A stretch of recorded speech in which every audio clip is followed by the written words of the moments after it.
5 ఏళ్లలో వైసీపీ ప్రభుత్వం 9 సార్లు విద్యుత్ ఛార్జీలు పెంచారని, కూటమి ప్రభుత్వం అధికారంలోకి వచ్చిన తర్వాత నేటికి ఒక్క రూపాయి కూడా విద్యుత్ ఛార్జీలు పెంచలేదని విద్యుత్ శాఖ మంత్రి గొట్టిపాటి రవికుమార్ అన్నారు. అద్దంకి మండలం వేలమూరిపాడు గ్రామంలో ఎస్సీ ఎస్టీ కుటుంబాలకు ఉచితంగా మొదటి విడత కింద సోలార్ పలకలు ఏర్పాటు చేయగా గురువారం మంత్రి రవికుమార్ ప్రారంభించారు. ఈ సందర్భంగా గృహ వినియోగదారులు మంత్రి రవికుమార్కు కృతజ్ఞతలు తెలిపారు. రాష్ట్ర వ్యాప్తంగా 200 యూనిట్ల లోపు విద్యుత్ ఖర్చు చేసే 6 లక్షల ఎస్సీ ఎస్టీ కుటుంబాలకు 2 కిలోవాట్ల సోలార్ విద్యుత్ యూనిట్ను ఉచితంగా ఏర్పాటు చేస్తున్నట్లు మంత్రి రవికుమార్ చెప్పారు. అంబేద్కర్ జయంతి నాటికి అద్దంకి నియోజకవర్గంలో 2000 PM సూర్యకర్ కనెక్షన్లు పూర్తి చేయాలని లక్ష్యంగా పెట్టుకున్నారన్నారు. ముఖ్యమంత్రి చంద్రబాబు నాయుడు సూచనలతో విద్యుత్ ఉత్పత్తిలో రికార్డులు బద్దలు కొడుతున్నారన్నారు. అట్లానే ఇప్పుడు ఇందాక పైన పెడుతున్నాం కదా, 120 మంది పెట్టుకుంటున్నారు. కొంతమంది తండ్రులు చనిపోయి పిల్లల పేర్ల మీద మారలేదంట, అవి మార్చుకోండి. కొన్ని రేకులు ఉన్నాయంట ఇల్లు, కింద బలంగా ఉంటే ఇల్లు, దానిపైన స్లాబ్ వేయడానికి ఏం చేయాలో చూస్తాం. కింద బలంగా ఉండాలి ఇల్లు, లేకుండా కింద పిల్లలు లేకుండా మనం పైన స్లాబ్ వేస్తే మళ్ళీ లేనిపోయిన ప్రమాదం. కింద బలంగా ఉంటే వాడికి చెప్పి ఏం చేయాలో చూడమని చెప్తారు. అవి కూడా ఇంకా చనిపోయిన వాళ్ళ పిల్లలు మారుస్తాం. ఇంకేం ప్రాబ్లం ఏముంది? రేకులు ఇల్లు అవి రెండిట్లో మళ్ళీ సర్వే చేస్తారు. ఇంకా ఎవరైనా ముందుకు వచ్చి పెట్టుకుంటా ఉంటే కనుక వాళ్ళకు కూడా తప్పకుండా సాయం చేస్తాం. ఏది ఈ సోలార్ పెట్టడం కోసం బాగా బేస్మెంట్ వేసి దానికి స్లాబ్కి ఇబ్బంది లేదనుకుంటే దాన్ని చూసారా, మీకు గతంలో స్తంభాలు చాలా దూరం ఉండే ఇరిగిపోతూ ఉండే. ఇప్పుడు దాదాపు మన ఊర్లో ఎన్ని స్తంభాలు ఖర్చు 450 స్తంభాలు వేసాం ఒక ఊర్లో. అంతకుముందు కాన్స్టిట్యున్సీ మొత్తం మీద కూడా వేసి ఉండేవాళ్ళు. ఒక్క వేలమూరిపాడు కాలనీలో 450 స్తంభాలు వేసాం. ట్రాన్స్ఫారాలు 4 పెట్టాం. ఈ కరెంటు పని ఒక్కటే, ఇది ఇందాక సోలార్ కాకుండా ఈ స్తంభాలు కానీ ట్రాన్స్ఫారాలు వేయటం ఒక్కటే 1,35,00,000 ఖర్చు పెట్టాం ఈ కాలనీకి. అట్లా మన కాన్స్టిట్యున్సీలో అన్ని తయారు చేస్తాం. రాబోయే రోజుల్లో లో వోల్టేజ్ ఉండకూడదు, ఏ రకమైన ఇబ్బంది ఉండకూడదు అనే దానికోసం మీ పక్కనే ఇక్కడ మన ఎన్ఎస్పి కాలనీలో దాదాపు 6-7 కోట్ల రూపాయలతో సబ్స్టేషన్ కూడా నిర్మాణం చేస్తున్నాం. మన అద్దంకి టౌన్లో 3 సబ్స్టేషన్లు కడుతున్నాం. ఇప్పుడు ఎక్కడ కూడా లో వోల్టేజ్ ఉండకూడదు అనే దానికోసం. గాలిలో వచ్చినా సరే, అంతకుముందు ఈ 2 స్తంభాలు అంత దూరం ఉండేది, ఒక్కోటి 2 స్తంభాలు 1.5 స్తంభం అంత దూరం ఉండేది. ఇప్పుడు చూడు ఎంత దగ్గరికి వేసామో, 30 అడుగులు స్తంభం వేసాం ఒక్కోటి. గాలి వచ్చినా తుఫాన్లు వచ్చినా ఇరిగి పడకూడదు, బాగుండాలి కరెంటు. ఇప్పుడు వేసిన స్తంభాలు రాబోయే 20-30 సంవత్సరాలకు ఇబ్బంది జరగకూడదు అనే దానికోసం. ఇందాక డి గారు చెప్తున్నాడు, 5 అడుగులు గుంటలోకి వేస్తాం, మిగతాది పైకి వేస్తాం. 5-6 అడుగులు గుంటలోకి వేస్తాం, లోపలికి భూమిలోకి, మిగతాదంతా పైకి వేస్తాం అనమాట. ఇట్లా ఈ కార్యక్రమాలన్నీ కూడా చేస్తున్నాం. రాబోయే రోజులు ఇంకా కాలనీకి సంబంధించి ఏదన్నా సరే, ఇందాక కొన్ని 2-3 విషయాలు చెప్పుకొచ్చారు. స్థలాలు అయ్యి ఒక 35 మందికి ఉన్నాయి. అది ఎట్లా చేయాలో చూస్తున్నాము. చూసి తప్పకుండా అవి కూడా తొందరలోనే కంప్లీట్ చేస్తాం. ఎంఆర్ఓ గారు కూడా ఉన్నారు, చూసుకొని ఎవరికైతే పేదలు ఉన్నారో వాళ్ళందరూ కూడా తప్పకుండా మిగతా స్థలాలు ఇస్తాం. ఇళ్ళకి సంబంధించి ఇల్లు కట్టుకుంటున్నాయి కూడా ఎక్కడ కూడా ఆపకుండా అందరూ కూడా మన గవర్నమెంట్ వచ్చిన తర్వాత కూడా పోయిన గవర్నమెంట్లో కట్టి ఇది వాళ్ళు అట్లనే చేశారు. 14-19లో మనం కట్టిన ఇల్లుని వాళ్ళు ఆపేశారు. మన ప్రభుత్వం అయితే అట్లాంటి చీప్ పనులు చండాల పనులు చేయదు. ఏ ప్రభుత్వం అయినా ప్రజలకి, పేద ప్రజలకు సంబంధించిన విషయాల్లో ఈ ప్రభుత్వం చిత్తశుద్ధితో పనిచేసింది. ఎందుకంటే 19లో ఇల్లు ఇచ్చినా సెంట్రల్ గవర్నమెంట్ ఇల్లు ఇచ్చింది. ఆ ఇంటికి ఎక్కడ కూడా బిల్లు ఆపకుండా అందరికీ ఇవ్వమని చెప్పాం. కూడా చెప్పాం మన కాన్స్టిట్యున్సీలో అందరికి బిల్లు ఇవ్వమని ఇస్తాము. మళ్ళీ కొత్తవి కూడా వస్తున్నాయి. కొత్తవి కూడా ఎవరైనా కట్టుకుంటాయంటే ఇల్లు రెడీ చేసి పెట్టుకోండి, వాళ్ళకు కూడా కొత్త శాంక్షన్లు ఇస్తాం. కేంద్ర ప్రభుత్వం, రాష్ట్ర ప్రభుత్వం ఇద్దరు కలిసి దాదాపు రాష్ట్రంలో ఉన్న 6 లక్షల ఇళ్లకి సూర్యగారి ద్వారా 200 యూనిట్లు ఎవరైతే కరెంటు కాలుస్తున్నారో వాళ్ళందరూ కూడా ఇళ్ల మీద మనం సోలార్ ప్యానల్స్ తయారు చేసి పెట్టి పగలపూట వచ్చే లైట్ ద్వారా వాళ్ళ ఇంటి మీదే విద్యుత్తును ఉత్పత్తి చేసి వాళ్ళకే ఇవ్వాలనేది కేంద్ర ప్రభుత్వం తీసుకున్న నిర్ణయాన్ని మన రాష్ట్రం కూడా చేస్తూ ఉందన్నమాట. అదే కాకుండా దీనికి ఏమన్నా 1,25,000 ఖర్చు అయింది. అంతా కూడా ప్రభుత్వమే భరాయిస్తుంది. మనకు సెంట్రల్ గవర్నమెంట్ వచ్చేసరికి 1 కిలోవాట్కి 30,000 మనకు సబ్సిడీ వచ్చింది. అంటే 60,000 సబ్సిడీ వచ్చింది. మిగతా 75,000, 80,000 ఎంత అవుతుందో అదంతా కూడా మన రాష్ట్ర ప్రభుత్వం, మన డిస్కమ్స్ ఖర్చు పెట్టి చేస్తూ ఉన్నారు. మరి దాదాపు రాష్ట్రం మొత్తం మీద 6 లక్షల కనెక్షన్స్ చేస్తున్నాం. ప్రస్తుతం ఫస్ట్ ఫేజ్లో దాదాపు 1,200 కోట్లు మనకు ప్రభుత్వానికి ఖర్చు అవుతుంది. మిగతాది ఏమన్నా సబ్సిడీ ఇస్తున్నారు అన్నమాట. ఇది కాకుండా డీసీలకి అయితే అదనంగా ఇప్పుడు 3 కిలోవాట్లు అంటే 78,000 సబ్సిడీ ఇస్తున్నారు. అదనంగా ఇంకొక 20,000 మన రాష్ట్ర ప్రభుత్వం సబ్సిడీ ఇచ్చింది. ఓసీలకి అయితే 1 కిలోవాట్ అయితే 30,000, 2 కిలోవాట్లు అయితే 60,000, 3 కిలోవాట్లు అయితే 78,000 దాకా వచ్చింది మొత్తం. ఇట్లా పద్ధతులు పెట్టి అందరూ కూడా సోలారు, ఎందుకంటే మనం కరెంటు రోజుకు కూడా వాడకం పెరుగుతుంది. అందరికీ అవసరం కరెంటు, నిత్యావసర వస్తువు ఎలా ఉందో అలా అవసరం అయిపోయింది. అందుకని కరెంటు రాబోయే రోజులు ఇబ్బంది లేకుండా ఉండాలనే ఉద్దేశంతో కేంద్ర ప్రభుత్వం ఇచ్చింది. ఈ కార్యక్రమాన్ని కేంద్ర ప్రభుత్వం, రాష్ట్ర ప్రభుత్వం మొత్తం కూడా చేస్తూ ఉన్నారు. రాష్ట్రంలో దాదాపు చాలా పెద్ద ఎత్తున చేయాలనేది ఈ ప్రోగ్రాం పెట్టి ముందు మన కాన్స్టిట్యూన్సీలో పూర్తి చేస్తూ ఉన్నాం. ఇవన్నీ కూడా ఇందా కాంట్రాక్టర్లకు సంబంధించిన వాళ్ళు కూడా వచ్చారు. దాదాపు 6,000 కనెక్షన్ల పైన ఉన్నాయి మన కాన్స్టిట్యూన్సీలో. అంటే 6,000 కనెక్షన్లు అంటే దాదాపు 75 నుంచి 80 కోట్ల రూపాయలు ఒక్క అద్దం కాన్స్టిట్యూన్సీలోనే మనం ఖర్చు పెడతాం దీనికోసం. ఇవి కాకుండా ఫ్రీగా మనం 70 సబ్సిడీ తోటి ఇస్తున్నాం, ఏది ఓసీలకి, బీసీలకి. అవి కూడా చాలా పెద్ద ఎత్తున చేస్తున్నాం. అవి కూడా దాదాపు ఇప్పటికి రాష్ట్రం మొత్తమే 1,50,000 కనెక్షన్లు చేశారు. అవి కూడా దాదాపు చాలా చేయాలని చెప్పి అనుకుంటా ఉన్నాం. ఇది కాకుండా పిఎం కుసుమ్ ద్వారా వ్యవసాయానికి కూడా 9 గంటలు కరెంటు, అది కూడా సోలార్ ద్వారానే తయారు చేస్తున్నాం. ఇప్పుడు టెండర్లు పిలిచాము, కొంత భాగం టెండర్లు పిలిచాము. తొందరలోనే ఈ ఎండాకాలమే భూసేకరణ చేస్తున్నారు వాళ్ళు. బాబు భూసేకరణ చేస్తున్నాం, అది కూడా తొందరలోనే కంప్లీట్ చేసి అది కూడా వ్యవసాయం ద్వారా కూడా ఇస్తున్నాం. మీరు చూస్తూ ఉన్నారు, పోయిన గవర్నమెంట్లో దాదాపు 5 సంవత్సరాల పరిపాలనలో 9 సార్లు కరెంటు బిల్లు పెంచారు. ఇవాళ మన ప్రభుత్వం వచ్చిన తర్వాత 21 నెలలు అయింది, ₹1 కూడా కరెంటు బిల్లు పెంచలేదు. ఇంకా ట్రూ ఛార్జీ ద్వారా దాదాపు చాలా పెద్ద ఎత్తున ప్రభుత్వం ప్రజల మీద భారం వేస్తుంటే ఈ సంవత్సరం వేయకూడదని చెప్పి ప్రభుత్వమే బరాయించింది. ఒక 13 పైసలు కరెంటు బిల్లు కూడా తగ్గించే కార్యక్రమం కూడా చేశాం. దేశ చరిత్రలో ఎక్కడ కూడా కరెంటు బిల్లు తగ్గించే కార్యక్రమం అనేది ఎక్కడ చేయలేదు, ఒక ఆంధ్ర రాష్ట్రం కూటమి ప్రభుత్వం చంద్రబాబు గారి నాయకత్వంలో తప్ప. ఇట్లాంటి వినూతమైన కార్యక్రమాలు ఇంకేదన్నా సరే దాన్ని అడాప్ట్ చేసుకొని మనం తీసుకొని ఇంకా ప్రజలకు ఉపయోగపడే చేయాలనేదే ఈ ప్రభుత్వ ఉద్దేశం అనమాట. అదేవిధంగా ఇందాక మన వాళ్ళు అడిగారు, కమిటీ వాళ్ళు అడిగారు, పోయినసారి 30 లక్షల కమిటీ వాళ్ళు పెట్టారు. ఒక వారం రోజుల్లో శాంక్షన్ అయితే టెండర్లు పిలిచి ఇమీడియట్గా పని చేపిస్తాను. ఒక రోడ్డు, మెయిన్ రోడ్లో నుంచి ఇక్కడ రోడ్డు పోయినసారి వచ్చినప్పుడు చెప్పారు, రోడ్డు వేసాము. అదేవిధంగా మన కాలనీలో ఇప్పుడు మన వాళ్ళు ఇంటికి వెళ్ళాం, 1-2 ఇళ్ళకి వెళ్తే మేము ఇల్లు కట్టుకుంటున్నాము, బిల్లు అవి బాగానే పడుతుంది, మాకు ట్రైన్ కావాలన్నారు. కొద్దిగా నెక్స్ట్ ఇయర్ ఈ సంవత్సరం డబ్బులన్నీ కూడా అందరికీ అన్ని ఊర్లు ఇవ్వటం జరిగింది. చాలా పెద్ద ఎత్తున పనిచేసాము. మళ్ళీ వచ్చే సంవత్సరం ఫైనాన్షియల్ ఇయర్ అంటే మనకు మార్చి, ఏప్రిల్ అయిపోయిన తర్వాత మళ్ళీ కొత్త బడ్జెట్ వచ్చి మళ్ళీ డబ్బులు శాంక్షన్ అయిన తర్వాత తప్పకుండా మిగతా కాలనీలో ఎక్కడైతే ఉండో కొన్ని రైళ్లు కట్టాం, మిగతా కూడా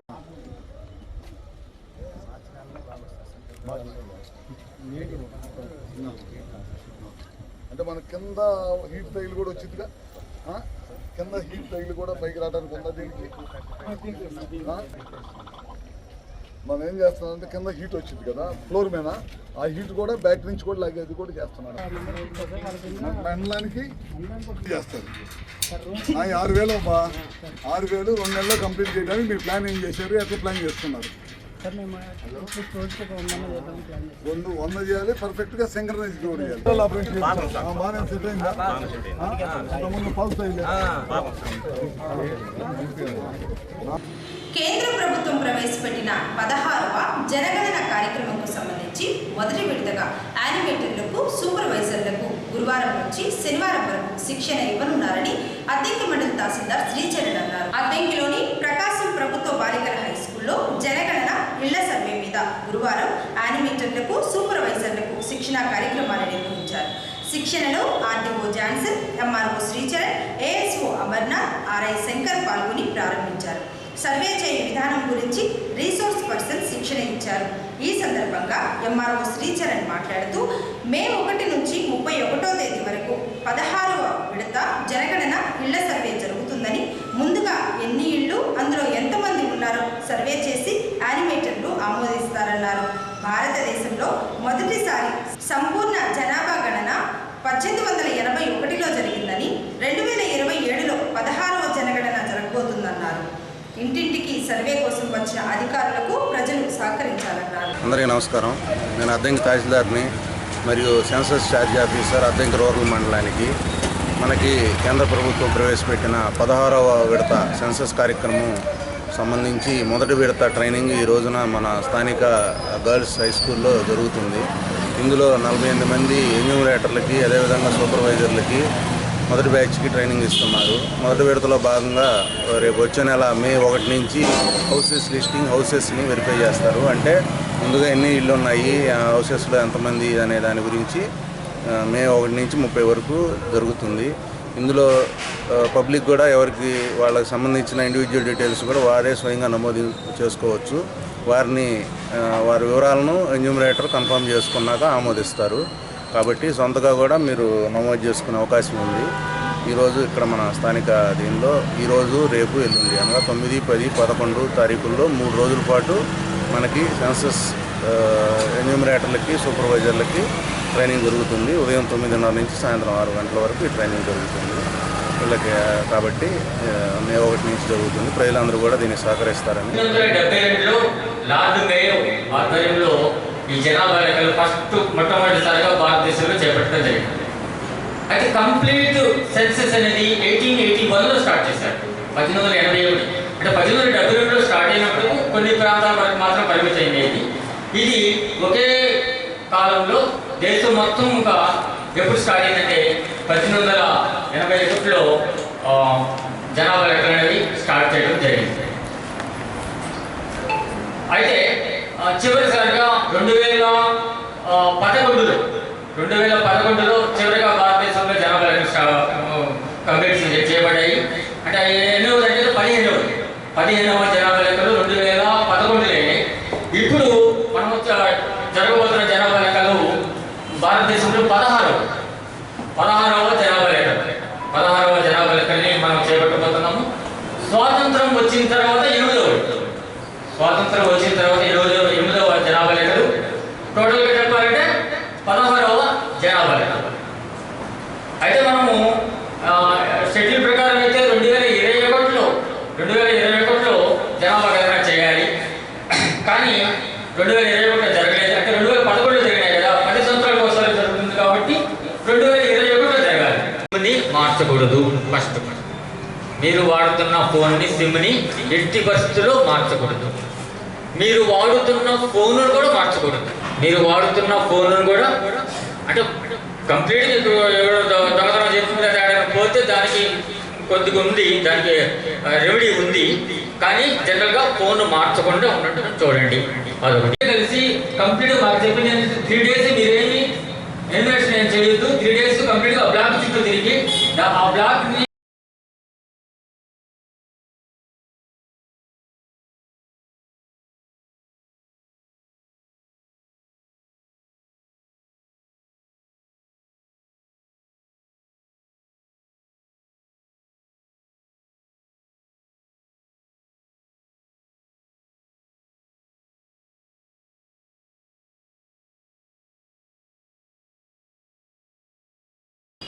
పరిసరాలన్నీ పరిశుభ్రంగా ఉన్నప్పుడే ప్రజలు ఆరోగ్యకరంగా ఉంటారని మెప్మా ఆర్పీలు హోమ్ కంపోస్ట్ మీద దృష్టి పెట్టి ప్రజలకు అవగాహన కల్పించాలని అద్దెంకి పురపాలక సంఘం కమిషనర్ రవీంద్ర అన్నారు. అద్దెంకి మున్సిపల్ కార్యాలయంలో గురువారం స్వచ్ఛ సర్వేక్షణపై మెప్మా ఆర్పీలకు, దుకాణదారులకు అవగాహన కార్యక్రమాన్ని నిర్వహించారు. కార్యక్రమంలో commissioner Ravindra, Swachhandhra corporation director Chinni Srinivasarao పాల్గొన్నారు. ఈ సందర్భంగా జరిగిన కార్యక్రమంలో వారు మాట్లాడుతూ 2014లో స్వచ్ఛ సర్వేక్షణ ప్రారంభించి ర్యాంకులతో పాటు అవార్డులు అందిస్తున్నారని, స్వచ్ఛ భారత్ మిషన్ 2.0 ప్రారంభించి నగరమంతా పరిశుభ్రంగా ఉంచే విధంగా ముఖ్యమంత్రి చంద్రబాబు నాయుడు స్వచ్ఛాంధ్ర స్వర్ణాంధ్ర కార్యక్రమం ఎంతో ప్రతిష్టాత్మకంగా ప్రతి నెల 3వ శనివారం నిర్వహిస్తున్నారన్నారు. బిలో 120 మైక్రాన్స్ అనేది మనం కొంచెం విడుదల చేసి ఏదైతే భూమిలో కలిగే కవర్స్ వస్తూ ఉన్నాయి, కవర్స్ని కొంచెం వాటిని ప్రోత్సహించి మనం యాక్చువల్గా మనకైతే రైట్ చేయడానికి నాకు ఇబ్బంది ఏం లేదు. కానీ బట్ కొన్ని పరిస్థితుల వల్ల మేము వచ్చినా కూడా ఈ రోజు వరకు కూడా మనం రైటింగ్ అనేది ఎక్కడా జరగలేదు. ఇప్పుడు మీరు మన ఈ సభాముఖంగా కోరుతా ఉన్నాం ఏంటంటే, మీరు అందరూ ఇక్కడ నుంచి సహకరించాలి. ఈ బిలో 120 మైక్రాన్స్ అనేది కంపల్సరీగా మీరు బ్యాన్ చేయాల్సిందే. అది రైడింగ్ కూడా జరుగుతుంది ఇక్కడి నుంచి. ఎందుకంటే మీరు చూస్తూ ఉన్నారు, అన్ని మున్సిపాలిటీలు జరుగుతూ ఉన్నాయి. బట్ అద్దంకిలోనే మనం అందరూ రిక్వెస్ట్ చేస్తాము. అదేవిధంగా మన ఆర్పీలందరూ కూడా నేను చెప్పేది ఏంటంటే, మనకి హోమ్ కంపోస్ట్ కిట్స్ ఇచ్చాం. హోమ్ కంపోస్ట్ తయారు చేయండి. అదేవిధంగా గార్డెన్స్ కానీ, గార్డెన్స్ ఒకటి, ఏదైతే తడి చెత్త పొడి చెత్త మీద ఒక అవేర్నెస్ కార్యక్రమాలు మీ మీటింగ్ అన్నింటిలో ఈ నెల రోజులు చెప్పండి. ఈ నెల రోజులు మనకి ఏప్రిల్ నుంచి ఏప్రిల్ 15 తర్వాత ఎప్పుడైనా కూడా మనకి segregate door to door collection, segregation, home composting, ఏదైతే క్లీన్లీనెస్ ఆఫ్ ది శానిటైజేషన్, ఇవన్నీ డ్రైన్ క్లీనింగ్, వీటన్నిటి మీద మనకి దగ్గర 12,000 మార్కులు ఉంటాయి. మరి మార్కులు రావాలంటే ప్రతి దానిలో కూడా మనం పార్టిసిపేట్ చేయాలి. ఈవెంట్లో కూడా పార్టిసిపేట్ అంటే మీరందరూ యాక్టివ్గా ఉంటే నేను యాక్టివ్గా ఉంటాను, లేదనుకో మైనస్కి వెళ్ళిపోతాం. పోయిన సంవత్సరం మనకు బాగా వచ్చింది మార్కులు, 5,000 అవుట్ ఆఫ్ 10,000కి 5,700 దాకా వచ్చినాయి. కానీ బట్ ఈసారి మన టార్గెట్ 7,500 ఇచ్చారు. 7,500 రావాలంటే మరి SPM 1.0లో ముఖ్య ఉద్దేశం ఏంటంటే ప్రతి ఒక్క ఇంటిలో టాయిలెట్ ఉండాలి, ప్రతి ఒక్కరూ టాయిలెట్ వాడాలి, బహిరంగ మలమూత్ర విసర్జనని నిర్మూలించాలి అనేటువంటి నినాదంతో SPM 1.0ను ప్రారంభించడం జరిగింది 2014. మరి దాన్ని రెగ్యులర్గా వాడుతున్నారా లేదా అనేటువంటి దాన్ని పరిశీలించడం కోసం ఒక పర్యవేక్షణ చేయడానికి 2016 సంవత్సరంలో స్వచ్ఛ సర్వేక్షణ్ అనేటువంటి కార్యక్రమాన్ని ప్రారంభించి భారతదేశంలో ఉన్నటువంటి అన్ని నగరాలని కూడా పరిశీలన చేసి వాళ్ళకి మార్కులు ఇచ్చి ఆ మార్కుల ఆధారంగా ర్యాంకులు ఇస్తూ ర్యాంకులతో పాటు అవార్డులు ఇవ్వడం జరుగుతూ వస్తుంది. అదే సాంప్రదాయం ప్రకారం మరి ఇప్పుడు స్వచ్ఛ భారత్ మిషన్ 2.0లో మనం నగరాన్ని సుందరీకరణంగా ఉంచాలి, చెత్తరహిత నగరంగా తీర్చిదిద్దాలి, మరి వీధులన్నీ కూడా శుభ్రంగా ఉండాలి, సింగిల్ యూజ్ ప్లాస్టిక్ అనేటువంటి బ్యాన్ చేయాలి అనేటువంటి నినాదాలతోటి ఈ స్వచ్ఛ భారత్ మిషన్ 2.0 ప్రారంభించడం జరిగింది. స్వచ్ఛ సర్వేక్షణ టీమ్స్ అన్ని కూడా సెంట్రల్ గవర్నమెంట్ నుంచి రావడం జరుగుతుంది. మన కమ్యూనిటీకి అదేవిధంగా మన వ్యాపారస్తులకి కూడా అవగాహన కలిగించడానికి ఈ స్వచ్ఛ సర్వేక్షణ పైన ఏర్పాటు చేయడం కోసం గౌరవనీయులు ముఖ్యమంత్రి వర్యులు నారా చంద్రబాబు నాయుడు గారు తలపెట్టినటువంటి మన ఆంధ్ర రాష్ట్రంలో మ్యాక్సిమం అవార్డ్స్ అన్ని కూడా భారతదేశంలో అవార్డ్స్ మనకే రావాలి అన్న ఉద్దేశంతో కెపాసిటీస్ని పెంచడం కోసం సామర్థ్యాల పెంపుకై మరి మన ఆంధ్రప్రదేశ్లో 2 ఏజెన్సీస్కి మరి అలాట్ చేయడం జరిగింది. అందులో all India institute of local self government అనేటువంటి ఆర్గనైజేషన్, అలాగే వాష్ ఐ అనేటువంటి 2 ఆర్గనైజేషన్స్ పనిచేస్తున్నాయి. మన అదృష్టం కొద్దీ ఈ నగరం all India institute of local self గవర్నమెంట్కి కేటాయించడం జరిగింది. గ్రామాలలో ఉన్న చెరువులు, బావుల్లో నీటి నిల్వ ఉండే విధంగా రాష్ట్ర ప్రభుత్వం ప్రజా ప్రయోజనాల కోసం జలధార జలహారతి కార్యక్రమానికి శ్రీకారం చుట్టిందని అద్దంకి మండల పరిషత్ అభివృద్ధి అధికారి వరుదిని అన్నారు. అద్దంకి మండల పరిషత్ కార్యాలయంలో గురువారం అద్దంకి మండలంలో ఉన్న ఇంజనీరింగ్ అసిస్టెంట్లకు ఎంపీడీఓ వరుదిని, పంచాయతీరాజ్ ఏఈ కలిసి జలధార జలహారతి కార్యక్రమం మీద సమావేశాన్ని నిర్వహించారు. ఈ సందర్భంగా ఎంపీడీఓ వరుదిని మాట్లాడుతూ గ్రామాలలో ఉన్న చెరువులు, బావుల్లో నీరు నిల్వ ఉండే విధంగా 3 నుంచి 6 అడుగుల్లో వర్షాకాలంలో, వేసవి కాలంలో నుంచి 3 అడుగుల్లోపు నీరు ఉంటుందని, అదేవిధంగా చెక్ డ్యామ్, ఫీడర్ ఛానల్స్ గుర్తించి చేయించాల్సిన పనుల గురించి ఇంజనీరింగ్ అసిస్టెంట్లతో సమావేశాన్ని నిర్వహించాలని ఎంపీడీఓ చెప్పారు. జలధార జలహారతి అనే కార్యక్రమం ప్రభుత్వం ప్రజల కోసం ప్రవేశపెట్టిందన్నారు. అందరికీ నమస్కారం. రాష్ట్ర ప్రభుత్వం ప్రతిష్టాత్మకంగా ప్రజలకు ఉపయోగపడే పథకం ఏంటంటే జలధార జలభారతి అండి. అంటే ఇందులో ఏం చేయాలంటే గ్రౌండ్ లెవెల్ వాటర్ పెంచడం కోసం ఉద్దేశించింది ఇది. సాగునీటి సంఘాలకి సాగునీటి భద్రత అనే బాధ్యతను అప్పగించడం కోసం, అందులో ప్రజలందరినీ భాగస్వామ్యం చేయడం కోసం ఇది పెట్టారు. దీంట్లో ముఖ్య ఉద్దేశం ఏంటంటే మనం సీజన్ వచ్చేటప్పటికి, అంటే వర్షాకాలం వచ్చే నాటికి 6 అడుగులు నీళ్ళు ఉంటే వేసవకాలం సీజన్ అంతా అది వాడుకోవడానికి నీళ్ళు అవుతుందండి.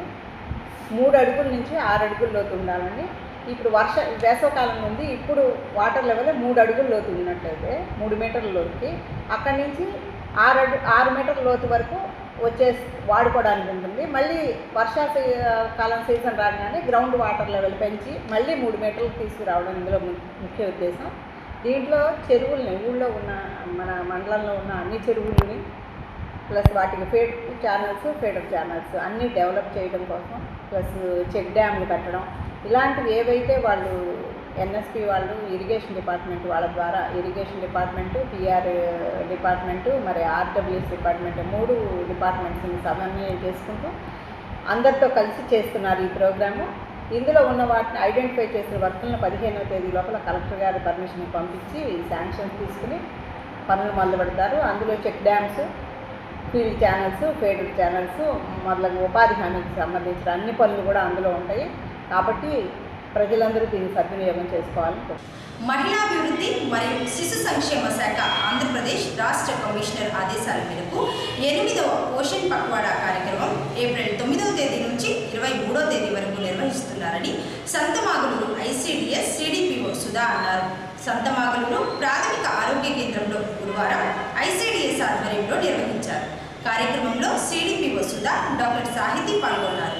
2018లో ప్రధానమంత్రి నరేంద్ర మోడీ జాతీయ స్థాయిలో పోషణ్ అభియాన్ కార్యక్రమాన్ని ప్రారంభించారని, దీని ద్వారా మహిళలు మరియు పిల్లలు పోషణ స్థాయిలను మెరుగుపరచడానికి పోషణ పక్వాడాకి శ్రీకారం చుట్టారని సిడిపిఓ సుధా తెలిపారు.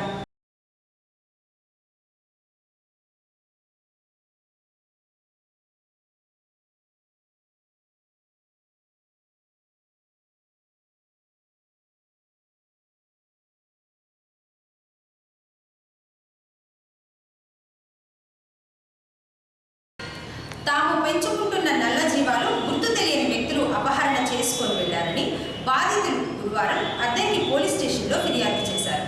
సిగరకొండ వద్ద నల్ల జీవాలు శిబిరాల్లో చీమకుర్తికి చెందిన వారు ద్విచక్ర వాహనంపై వచ్చి విడతల వారీగా 4 లక్షల రూపాయల విలువ కలిగిన జీవాలు అపహరణ చేసుకొని వెళ్లారని ఫిర్యాదు చేశారు. దాళ్ళ విజయ శుక్రవారం నైటు 2 6 జీవాలు పోయింది. మళ్ళీ 2 రోజులు గాబిచ్చి మంగళవారం నైటు 4 జీవాలు పోయినాయి. మొత్తం 4 లక్షలు సరుకుపోయింది. దొంగలు దొరికారు. దొంగలు దొరికాక మేము వచ్చి కేసు పెట్టాం. సార్ వాళ్ళ గారికి వచ్చి సాయంత్రం రామన్నారు. దొంగలు ఎంతమంది దొరికారు? 2 దొరికారు. ఎక్కడ వాళ్ళు? చేంగుర్తి. సుమారు ఎంత ఉండేది వాటి విలువ? ఎంత? మొత్తం 4 లక్షలు సరుకు. అట్లా చాలా సార్లు పోయినాయి కానీ దొరకలే. ఇప్పుడు దొంగలు దొరికారు మాకు. నా పేరు వెంకటమ్మ. శుక్రవారం 6 జీవాలు పోయినాయి. 2 రోజులు గ్యాప్ ఇచ్చి మళ్ళీ 4 జీవాలు వేసుకుపోయారు. ఎమ్మడి పడితే చెక్కలు వేస్తుంది. అదే 4 జీవాలు శుక్రవారం పూట 6 జీవాలు 2 రోజులు గ్యాప్ ఇచ్చి మళ్ళీ 4 జీవాలు వేసుకుపోయారు. ఎమ్మడి పడితే చెక్కలు 4 లక్షలు సరుకు 4 లక్షల రూపాయల జీవాలు వేసుకుపోయారు.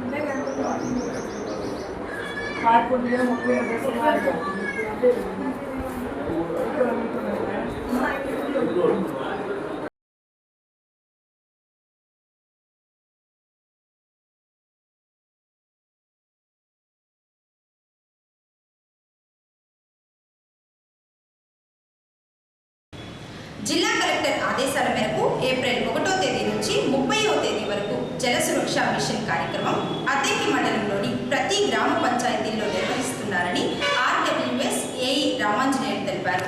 అద్దంకి మండలం జార్లపాలెం గ్రామంలో గురువారం జల సురక్ష మిషన్ కార్యక్రమం మీద అవగాహన కార్యక్రమాలు నిర్వహించారు. కార్యక్రమంలో deputy tahsildar, deputy MPDO Subhashini, RWS AE Ramanjaneyulu, panchayati అభివృద్ధి అధికారి మల్లికార్జునరావు పాల్గొని జల సురక్ష మిషన్ గురించి వివరించారు.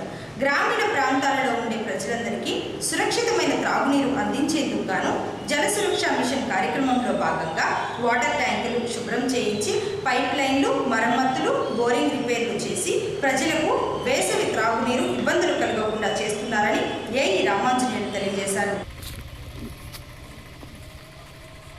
ఈరోజు జల సురక్ష మిషన్కి హాజరైన మీ అందరికీ ధన్యవాదాలు. వాస్తవంగా మనకు చదువు ఎంత ముఖ్యమో అలాగే మీరంతా వ్యవసాయ కుటుంబాలు కాబట్టి మనకు నీరు కూడా అంతే ముఖ్యం. నీరు ఏ విధంగా మనం సేవ్ చేసుకోవాలి, వాటిని సరైన విధంగా మనం ఎట్లా వాడుకోవాలి.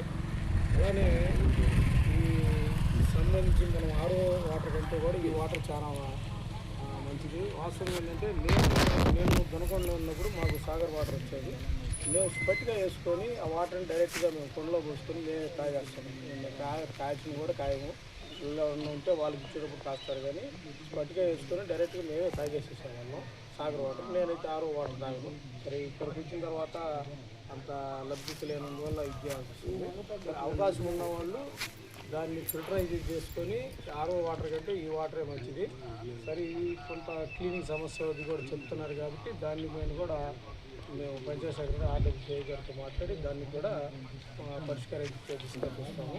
మీరు మీ ఇళ్లలో నీళ్లు వృధా పోకుండా అట్లాగనే ఎక్కడన్నా పైప్ లైన్స్ ఏదైనా ఇబ్బందులు ఉంటే అవి సెక్రటరీ దృష్టికి మీ దగ్గర ఇంజనీరింగ్ ఎక్స్పర్ట్ ఉంటారు కాబట్టి వాళ్ళ దృష్టికి తీసుకొని వస్తే దానికి సంబంధించిన ప్రణాళిక నిర్మించుకొని దాని ప్రకారం మరమ్మతులు కానీ దాని అవసరమైన చోట ఏదైతే చర్యలు తీసుకోవాలో ఆర్డబ్ల్యూసీ గారు తీసుకుంటారు కాబట్టి మీరు అందరూ చేసుకొని ఎక్కడన్నా సమస్యలు ఉంటే మీరు మీ లోకల్ నాయకులు సెక్రటరీ గారి దృష్టికి కానీ లేకపోతే నేరుగా ఆర్డబ్ల్యూసీ గారి దృష్టికి అలాగే పైప్ లైన్ లీక్ కానీ వాటర్ ఉంటే అవి వస్తారా?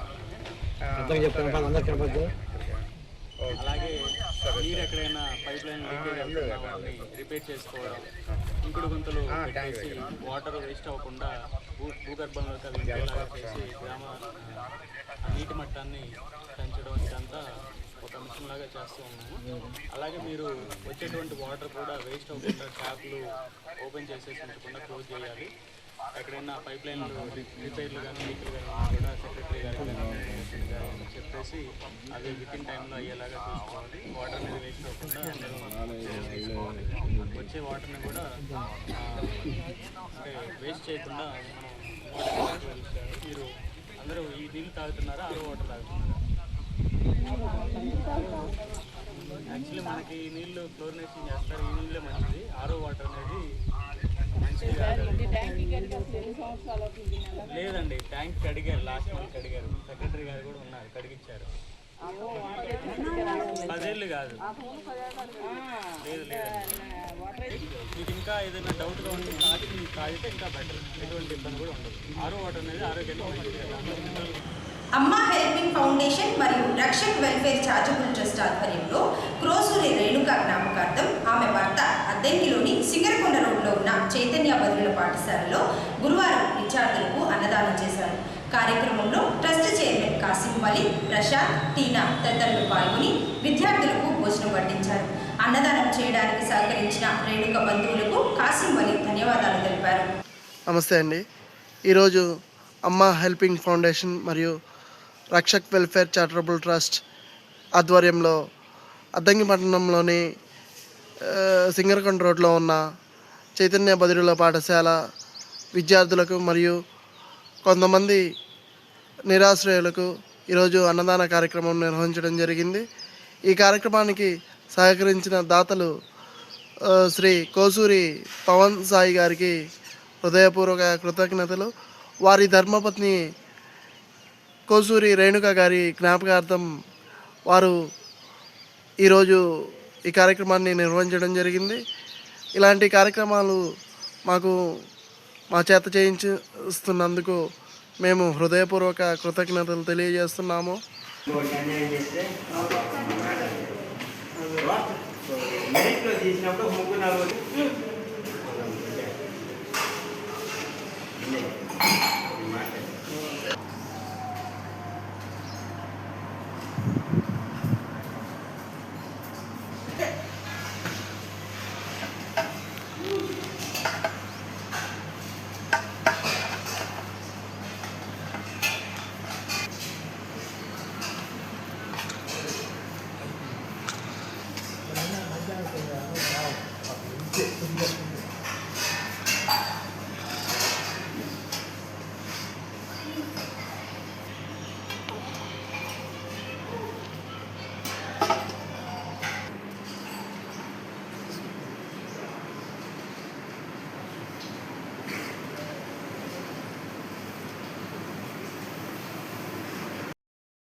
అద్దెకి న్యూస్ ఇంతటితో సమాప్తం. నమస్కారం.